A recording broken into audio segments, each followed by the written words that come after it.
The House of Representatives is urging the federal government to immediately direct the National Agency for Food and Drug Administration and Control (Nafdac), the Pharmacists Council of Nigeria (PCN), and other relevant agencies to intensify surveillance, inspections, and crackdown on fake drug manufacturers and distributors nationwide. The directive follows the uncovering of a counterfeit drug factory in Osisioma, Ngwa local government area of Abia State, where fake and expired medications were being manufactured and distributed to unsuspecting Nigerians. The call came under a motion of urgent public importance by Honorable Nnamdi Ezechi on the need for government intervention to combat the production and distribution of fake and expired drugs. During this session, Honorable Ezechi raised concerns about the alarming rise in fake drug distribution across Nigeria, warning that this discovery is just the tip of the iceberg. In their contributions, lawmakers called on the federal government to take swift action by strengthening surveillance and enforcement mechanisms. The House resolved,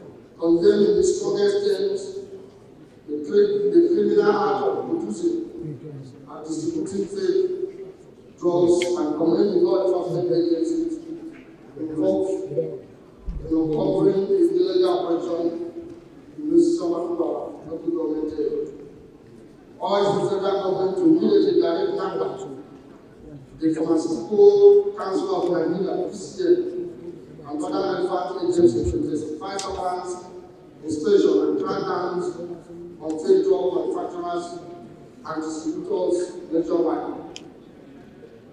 Mandate the House Committee on Health and the Committee on Drug and Narcotics to investigate the proliferation of fake drugs in Nigeria and encourage the stakeholders to develop stronger policies for combating counterfeit pharmaceutical production.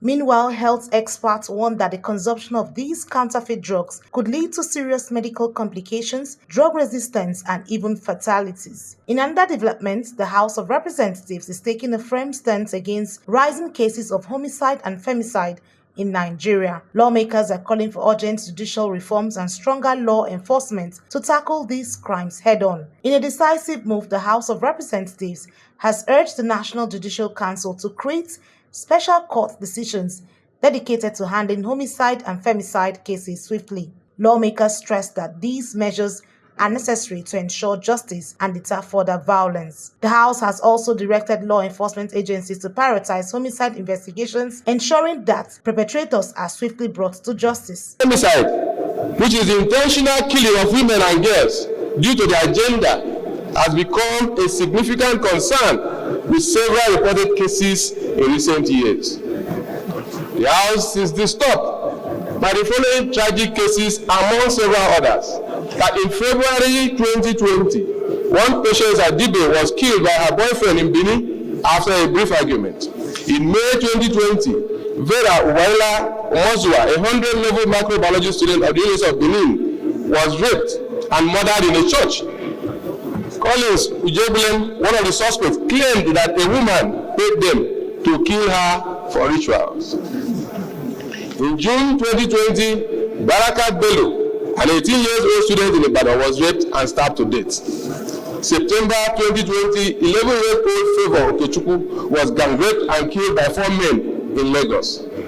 April 2021, in Yoban Umorem, a fresh graduate was raped and murdered by a man posing as a job interviewer in Uyo. December 2021, Hanif Abubakar, a 5-year-old child, was kidnapped, poisoned, and murdered by her school proprietor in Kano.